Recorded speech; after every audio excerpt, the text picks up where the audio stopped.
अंग्रेजन के मार गिरवली, खूब पियवली पानी। लड़ली उमरदानी, रहली झांसी वाली रानी। अंग्रेजन के मार गिरवली, खूब पियवली पानी। लड़ली उमरदानी, रहली झांसी वाली रानी। ओही बगिया में फूल फिर खिलाइल बा, ओही बगिया में फूल फिर खिलाइल बा।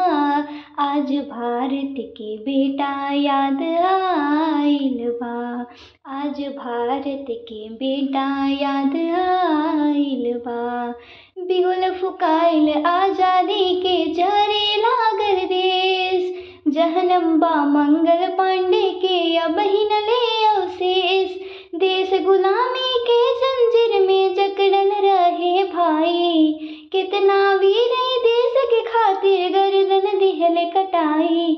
बोलते बोलियाई आँख भर आइल बा, बोलते बोलियाई आँख भर आइल बा। आज भारत के बेटा याद आइल बा, आज भारत के बेटा याद आइल बा। चंद्रशेखर आजाद, भगत सिंह, बिस्मिल के अभिमान। बलिदानी के बल बुद्धि, भारत देश महान।